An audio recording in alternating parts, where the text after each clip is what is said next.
साथ में निवेदन भी है कि इस मौके पर, इस अवसर पर अपने संबोधन के लिए पधारें, हमारा मार्गदर्शन करें, आशीर्वाद दे माननीय मुख्यमंत्री महोदय। पंडाल बहुत बड़ा है, लेकिन थोड़ा ध्यान करना है कि पीछे तक आवाज जा रही कि नहीं जा रही। अगर मेरी आवाज जाए तो दोनों हाथ खड़े करके जयकारे का जवाब देंगे, तब पता लगेगा। पीछे खास करके 300-400 फुट पीछे। भारत माता की, भारत माता की, भारत माता की। आज के इस विभाजन विभीषिका स्मृति दिवस पर मंच पर विराजमान हमारे पंचनद स्मारक समिति के राष्ट्रीय अध्यक्ष आदरणीय स्वामी धर्मदेव जी महाराज, गीता मनीषी पूज्य स्वामी ज्ञानंद जी महाराज, सभी आदरणीय संतजन, उपस्थित सभी सांसदगण, विधायकगण, सभी हमारे श्रेष्ठ सज्जन वृंद, उपस्थित बुजुर्गों, नौजवान साथियों, माताओं बहनों, पत्रकार साथियों, कल तो 15 अगस्त है। अपने देश की स्वतंत्रता के 75 वर्ष पूरे हो जाएंगे। एक खुशी का दिन होगा। लेकिन आज 14 अगस्त, इसके बारे में क्या कहा जाए। कम से कम ये दिन खुशी का तो नहीं हो सकता। हां, हमारी पीड़ा, वेदना, उसकी स्मृतियां, उन स्मृतियों को संजोने का दिन और हमारे गौरव का दिन है। आज इस गौरवपूर्ण दिन पर हम एकत्र हुए हैं। पूरे देश में इस देश की जो 1947 में विभाजन हुआ था, विभाजन विभीषिका स्मरण दिवस ये मनाया जा रहा है। हमको पता है कि आज से 75 साल पहले हिंदुस्तान के नक्शे पर एक लकीर खिंच गई थी, और वह लकीर नक्शे पर नहीं खिंची थी, बल्कि गाज गिरी थी हमारे दिलों पर। लकीर खिंची थी हमारे दिलों के अरमानों पर। भूमि का बंटवारा नहीं था, वो हमारी भावनाओं का बंटवारा हुआ था। पंजाब का विभाजन हुआ, बंगाल का विभाजन हुआ, सिंध प्रांत हमसे अलग हो गया। एक देश के 2 देश बन गए। वह लकीर लोगों के खून से हिंदुस्तान के बंटवारे के लिए खींची गई थी। भले ही आज हम आजादी का अमृत महोत्सव मना रहे हैं, देश आज हमारा बहुत आगे बढ़ गया है। चाहे वो औद्योगिक क्षेत्र हो, चाहे वो कृषि हो, चाहे देश की तीसरी आर्थिक स्थिति हम बन गए हों, दुनिया में स्वाभिमान से हम लोग काफी आगे बढ़े हैं। लेकिन ये सब आखिर हुआ है तो निश्चित रूप से हजारों लाखों लोगों की, जिन्होंने उसमें कुर्बानियां दी, उनकी कुर्बानी के ऊपर नींव है। देश आजाद होते समय विभाजन हुआ, आजादी लेने की ख्वाहिश थी, सारे देश के लोगों की थी। सैकड़ों साल अंग्रेजों के समय से हमने आजादी के लिए लड़ाइयां लड़ी। कितने ही क्रांतिकारी, कितने हमारे सैनिक, कोई फांसी के फंदे पर झूम गया, कोई लड़ाई लड़ते हुए शहीद हुआ। किसके लिए? आजादी के लिए। लेकिन यह पता नहीं था आजादी से पहले देश का विभाजन हो जाएगा। यानी वो 15 अगस्त का दिन ऐसा था, खास करके ऐसे लोगों के लिए जो विभाजन के बाद अपना अपना क्षेत्र, अपने प्रदेश छोड़ करके, विस्थापित होकर के और हजारों किलोमीटर दूर जाकर के उनको बसना पड़ा, रहना पड़ा, विस्थापित होकर के वहां गए हैं। जब वहां से लोग चले थे तो चलते समय उनको यह नहीं पता था, कहते हैं कुछ यूं बेबसी सी जिंदगी ने देखा था हमें, यूं बेबसी सी जिंदगी ने देखा था हमें, हम सफर पर थे पर मंजिल कहां है पता न था। चल पड़े काफिले में, जाना कहां है पता नहीं। कोई 15 अगस्त को निकला, कोई 16 को निकला, कोई 17 को निकला, और फिर कोई पैदल काफिले में आ रहे हैं, कोई ट्रेन में आ रहे हैं, कोई अपनी बैलगाड़ी लेके चल पड़े हैं। कुछ लोगों ने अपना सामान उठाया, लेकिन पैदल चलते चलते सामान को साथ ला नहीं सकते थे और वहीं पर सामान को फेंकना पड़ गया रास्ते में। बहुत लोग उस संघर्ष में, क्योंकि संघर्ष भी आपस में दो समाज के वर्गों का, क्योंकि ये विभाजन जो हुआ था ये मजहब के आधार पर हो गया, और मजहबी उन्माद, हिंसा, घृणा, नफरत ये जब फैली, उसके ऊपर इस विभाजन में, संघर्ष के अंदर लाखों लोग मारे गए, शहीद हो गए। कुछ लोग शहीद हुए, कुछ लोग जिन्होंने अपनी बहू बेटियों की इज्जत को बचाने के लिए, यहां तक भी है कि हजारों बहन बेटियों को उनकी गर्दन तलवार से अपने हाथों से उतार दी, अपने हाथों से उतार दी। इज्जत को बचाते हुए बहुत सी हमारी बहू बेटियां कुएं में छलांग लगा गई, ढेर के ढेर लग गए। जैसे जलियांवाला बाग का दृश्य, उस अंग्रेजी सेना के जब उन्होंने बर्बरता से गोलियां चलाई थी तो वहां बैठे हुए लोग, कुआं था उसके अंदर छलांग लगा गए, कूद गए। वहां तो शायद जान बचाने के लिए किया, लेकिन यहां इज्जत बचाने के लिए किया। हमारी बहू बेटियों ने छलांग लगा दी कुओं में। तो कितना यह भयानक दृश्य रहा होगा, ये दर्द जिन्होंने सहा, ये चीख पुकार जिन्होंने सुनी, उस दर्द को आज भी, जिनकी आयु आज 75 वर्ष से 80 वर्ष से ऊपर है, उनको दर्द आज भी याद आता है तो वो सताता है। ऐसे बहुत से लोग आज हमने जिनका सम्मानित किया है, जिनको सब लोग तो आने संभव भी नहीं थे, आयु के कारण से आ नहीं पाए, लेकिन आज भी लाखों लोग ऐसे हैं सारे देश में जो उन घटनाओं को याद किए हुए हैं और वो इस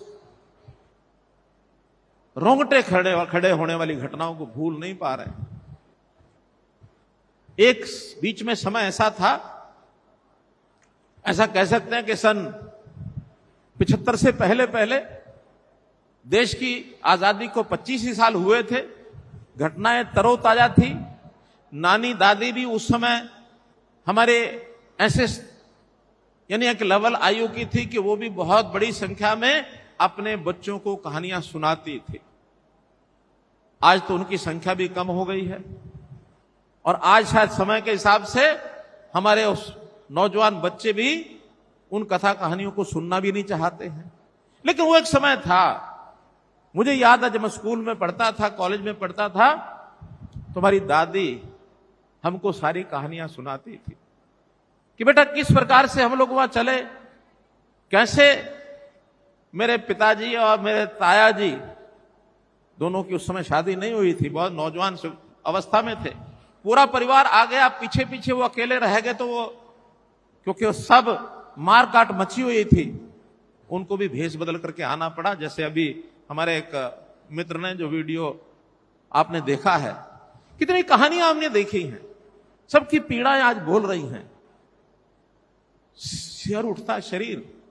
तो इस नाते से वो कहानियां जब वो सुनाती थी, और मैं समझता हूं कि उन कहानियों के कारण से ही मेरे जीवन में कम से कम अगर बदलाव आया है तो उन कहानियों के कारण से आया है मित्रों, उन कहानियों के कारण से आया। हमको नहीं पता होता था देश क्या है, समाज क्या है, धर्म क्या है, लेकिन वो कहानियां सुन सुन करके देश, समाज, विभाजन क्या है, धर्म क्या है, ये सारी बातें तब जाके समझ में आई। और एक समय ऐसा आ गया, एक अच्छी संस्था के साथ मेरी संगत हुई और मन में विचार किया कि मुझे देश और समाज के लिए ही करना, परिवार के लिए कुछ नहीं करना है। ये संकल्प उस कारण से ही लेना पड़ा। तो मित्रों, भाई बहनों, जब लोग वहां से चले हैं तो ऐसा नहीं कि बना बनाए उनको कहीं घर मिल गए होंगे। रास्ते में कैंपों में रहना पड़ा। लगभग 1,20,00,000 लोग ये विस्थापित हुए, इधर से उधर, उधर से इधर, दोनों तरफ के।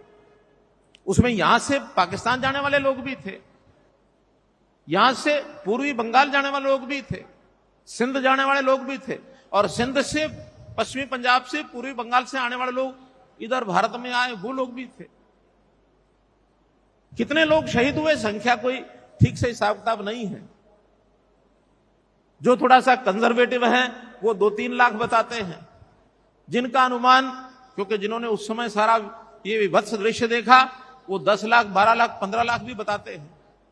लेकिन लाखों थे, लाखों की संख्या में लोग शहीद होना, और इस प्रकार से देश के इस विभाजन के ऊपर ये जो विषय आगे बढ़ता है, तो हम देखते हैं ये जो शहीद थे, अगर ये कहा जाए कि देश की आजादी की ये अंतिम शहादत थी, तो कोई दो राय नहीं है, अतिशयोक्ति नहीं है। क्योंकि यही लाखों की शहादत देश की आजादी के लिए ये शहादत देनी पड़ी। और उनको ना, क्योंकि देश प्यार था, आखिर अपनी जान बचानी होती तो कोई जरूरत नहीं थी घर छोड़ने के, वहीं रह सकते थे। लेकिन जान बचती यदि हम अपना सब कुछ खो देते, अर्थात अपने संस्कृति, अपना विचार, अपना धर्म यदि खोने के लिए तैयार हो जाते, तो फिर जिंदगी रह सकती थी। लेकिन एक तरफ देश है, स्वदेश का प्यार है, अपना धर्म, अपनी संस्कृति है, उसको बचाना है, जान बचे ना बचे। लेकिन अपने समाज ने ये दूसरा वाला काम ये चुना कि जान जाए भले जाए, वीर हकीकत की राह पर हम लोग चले कि मुझे अपना धर्म बचा के रखना है। और तब जाकर के वहां से विस्थापित होके आए। ठीक कहा है, जो भरा नहीं है भावों से, बहती जिसमें रसधार नहीं। जो भरा नहीं है भावों से, बहती जिसमें रसधार नहीं, वह हृदय नहीं है, पत्थर है जिसमें स्वदेश का प्यार नहीं। तो ये स्वदेश का प्यार ये हमको खींच कर लेकर के आया।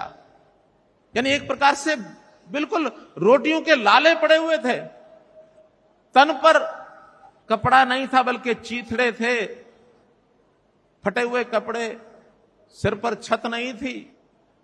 लेकिन आने के बाद भी किसी के आगे हाथ नहीं फैलाया, अपनी मेहनत, परिश्रम, अपना कौशल दिखा करके, और सब अपने पैरों पर खड़े हुए।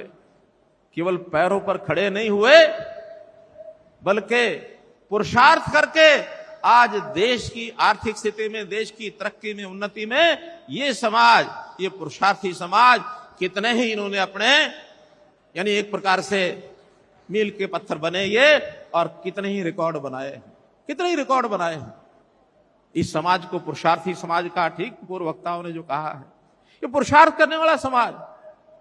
एक घटना आपको बताता हूं। देश आजाद हो गया था। आजाद होने के बाद संविधान में आरक्षण की व्यवस्था की गई। कुछ लोगों ने चर्चा चलाई, ये जो समाज विस्थापित होकर के आया है, आरक्षण का लाभ इनको देना चाहिए। लेकिन मैं नतमस्तक हूं अपने पूर्वजों के, धन्य वो पूर्वज जिन्होंने कहा कि नहीं, हम आरक्षण नहीं लेंगे, हम आरक्षण नहीं लेंगे। अगर आरक्षण ले लिया तो हमारा जो इनिशिएटिव है, हमारा जो काम करने के लिए जो पुरुषार्थ है, वो सो जाएगा और शायद हम आलसी हो जाएंगे, आगे बढ़ने का रास्ता बंद हो जाएगा। धन्य है वो लोग। जब वहां से आए तो अपमान भी सहना पड़ा, अपमान के घूंट।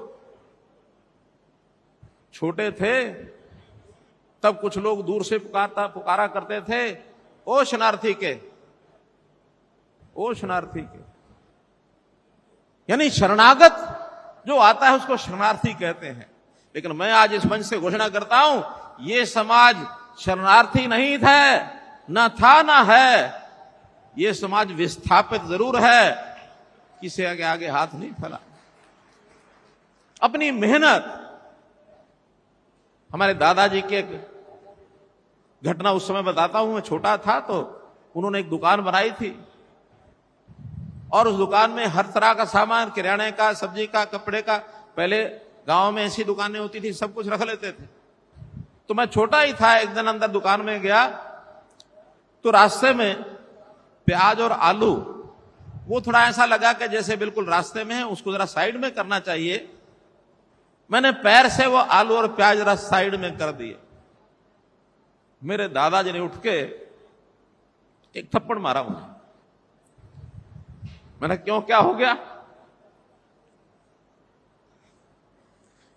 कहने लगे, जब हम यहां आए थे, आते ही पहले मजदूरी की और कुछ पैसे बचा करके बाद में उन पैसों से पास के कस्बे से प्याज और आलू लेके आए थे और प्याज आलू बेच करके और हमने अपनी आजीविका कमाई। ये प्याज और आलू की करामात है कि आज इतने ऊंचे हम उठ गए हैं। इसलिए इस प्याज और आलू का अपमान मत करना।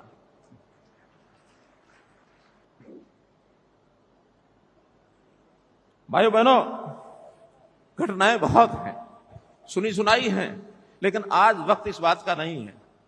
आज वक्त इस बात को याद करने का है कि इस देश में पिछले 67 सालों में बहुत से प्रधानमंत्री आए। हमारे श्री नरेंद्र मोदी जी तो अब 8 साल से हैं। क्या उन 67 सालों में किसी ने इस समाज की कुर्बानियों का याद किया? किसी ने नहीं किया।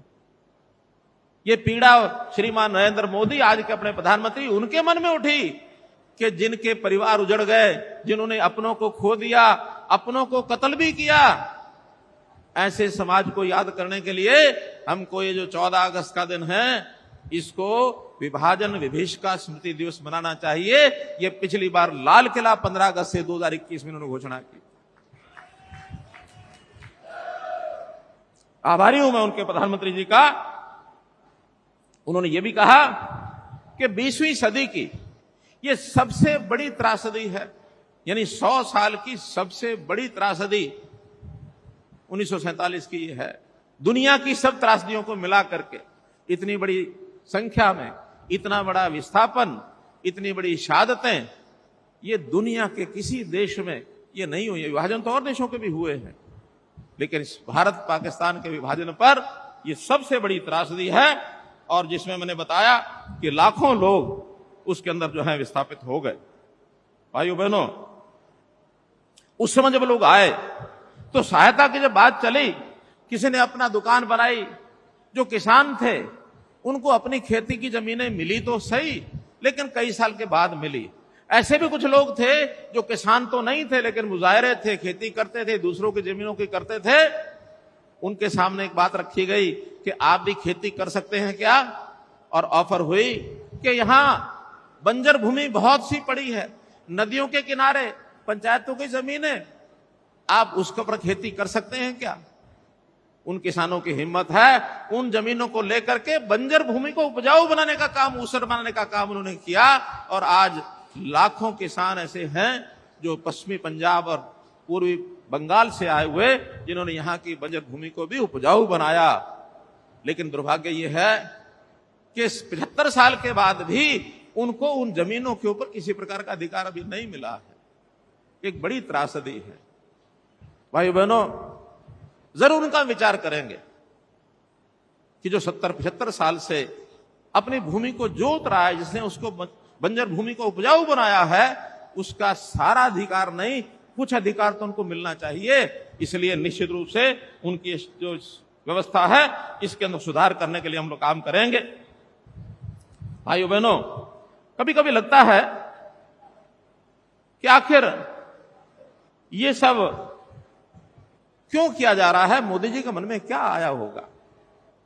ध्यान में आता है कि हमारे समाज की नई पीढ़ी, उसको ये विभाजन की सारी घटनाएं पता लगनी चाहिए। इसमें से उनके मन में एक देशभक्ति का ज्वार, देश के प्रति एक अच्छा भाव ये जागृत हो। क्योंकि उस समय जो विभाजन की स्थितियां थी, कहीं कहीं इक्का दुक्का घटनाएं जब होती हैं तो आज भी लगता है कि विभाजन की ताकतें वो समाप्त नहीं हुई, सोई नहीं है।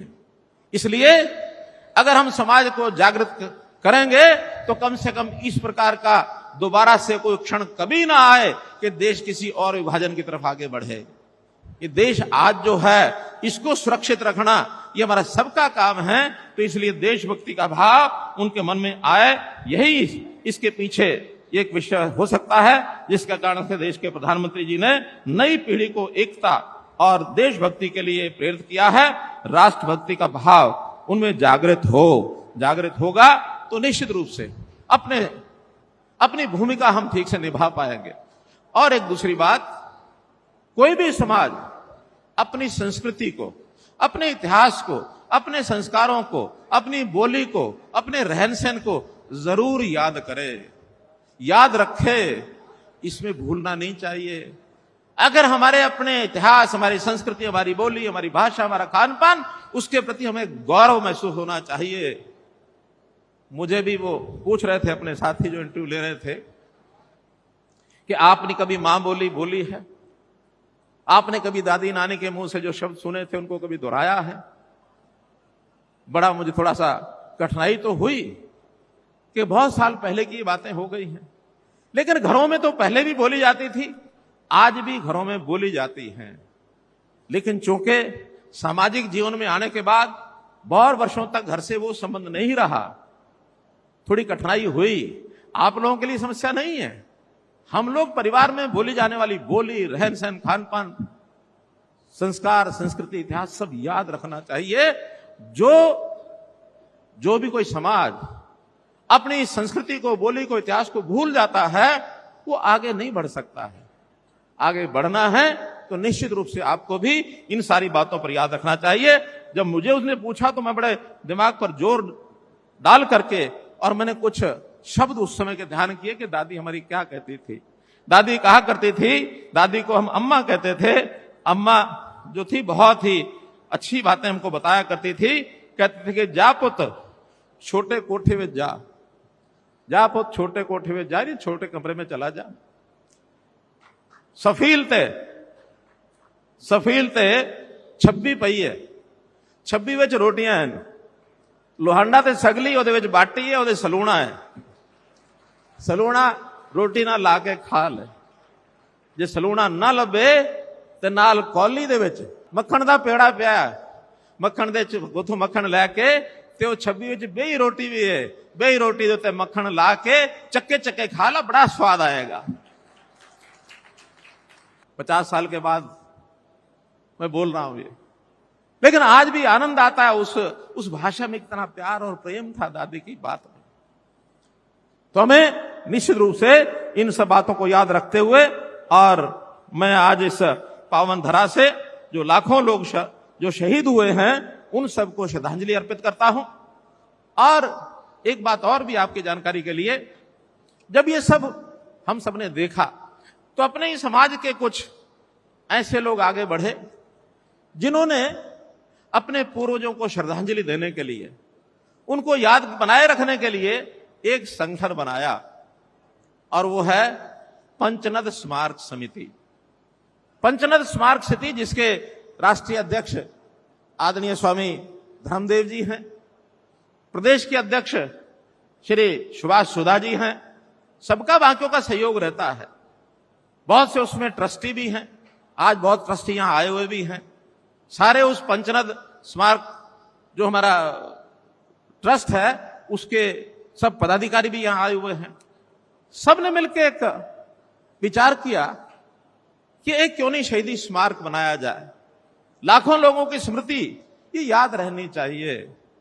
तो जैसा सुभाष सुधा जी कह रहे थे, एक यहां कुरुक्षेत्र जिले में ही पिपली के पास एक गांव में कुछ जमीन देखी गई है, कुछ उसका सौदा कर भी लिया है, कुछ रजिस्ट्री हो गई, कुछ अभी नहीं हुई है। तो ऐसा लगभग 20-25 एकड़ जमीन लेकर के और वो जो शहीदी स्मारक बनाया जाएगा, और ये जो हमारा पंचनद स्मारक ट्रस्ट है, पंचनद स्मारक ट्रस्ट के द्वारा उसको संचालित किया जाएगा। विचार ये भी चल रहा है कि उसमें सरकार के प्रतिनिधि भी कुछ हो जाए ताकि अर्ध सरकारी वो ट्रस्ट बने। मैं निवेदन करूंगा स्वामी धर्मदेव जी से, सुभाष सुधा जी से कि उस ट्रस्ट की गतिविधियां, शहीदी स्मारक वाली गतिविधियां जल्दी से शुरू करें, और जल्दी से शुरू होगी तो ये बहुत बड़ा समाज है, बड़ा संपन्न समाज है। इस समाज के आगे कोई कमी नहीं है, जितना पैसा चाहेंगे उतना इकट्ठा हो जाएगा। स्मारक ट्रस्ट के लोग जितना करें, बाकी कोई कमी रहेगी मेरे जिम्मे लगा दें। मेरे बहुत संबंध बन गए हैं, ऐसे सब लोगों को कहने का काम मेरा है जो उनको करोड़ों रुपए का योगदान वो दिलवाएंगे। तो एक अच्छा बड़ा शहीदी स्मारक, क्योंकि राष्ट्रीय स्तर पर उसकी एक पहचान बननी चाहिए। हरियाणा में ऐसे जो शहीद हुए उनके आगे जो वारिस हैं, उनके परिवारजन हैं, ये शायद और प्रदेशों में सबसे ज्यादा हरियाणा में है। दिल्ली में भी हैं, उत्तर प्रदेश में हैं, राजस्थान में हैं, उत्तराखंड में हैं, पंजाब में भी हैं, बाकी सब प्रांतों में हैं। लेकिन अगर मैं संख्या के हिसाब से कहूंगा तो सबसे ज्यादा अगर उनके वारिस आज भी विद्यमान हैं तो हमारे हरियाणा में हैं। धनपति, दौलतपति, लखपति, करोड़पति ये दिल्ली में भी बहुत हैं, हरियाणा में भी हैं, मुंबई में भी हैं, विदेश में भी हैं। हम अगर एक 400-500 लोगों की भी लिस्ट बना लेंगे तो वो करोड़ों रुपया जो हमको आवश्यकता है, समाज मैं कहता हूं खुल करके आगे आएगा, अपने पूर्वजनों के खातिर उनकी स्मृति में जरूर आएगा, ऐसा हमारा विश्वास है। तो मैं यही कहूंगा कि जब ऐसा ये प्रकल्प चलता है तो उस प्रकल्प में ऐसा नहीं है कि जो बड़े साधन संपन्न और धनवान लोग हैं वही योगदान करेंगे। समाज का हर परिवार, हर सदस्य उसमें चाहे छोटा योगदान है, बड़ा योगदान है, सबको करना है। तब लगेगा कि ये हमारे समाज द्वारा बनाया गया एक ट्रस्ट है और इसका शहीदी स्मारक है। मैं अपने पूर्वजों के लिए उनकी याद में ये सब कर रहा हूं। तो योगदान की सीमा नहीं होती, 1 रुपए से लेकर और असंख्य तक जितना भी योगदान कोई करेगा सबको उसके अंदर एक प्रकार से मान्यता दी जाएगी, उनको स्मरण किया जाएगा। इसलिए आप सब लोग स्मारक ट्रस्ट में जल्दी से जल्दी इसको हम बनवाएं, ऐसा मैं निवेदन अपने जो पंचनद स्मारक ट्रस्ट के जितने बंधु हैं उनको सबको करता हूं। और हाँ, एक जानकारी और भी आपको देता हूं, उस ट्रस्ट का मैं भी एक सदस्य हूं, मुझे भी सदस्य बनाया गया था, इसलिए मैं भी अपनी ओर से जो उसमें करना होगा बहुत करूंगा। बहुत बहुत धन्यवाद, बहुत बहुत आभार।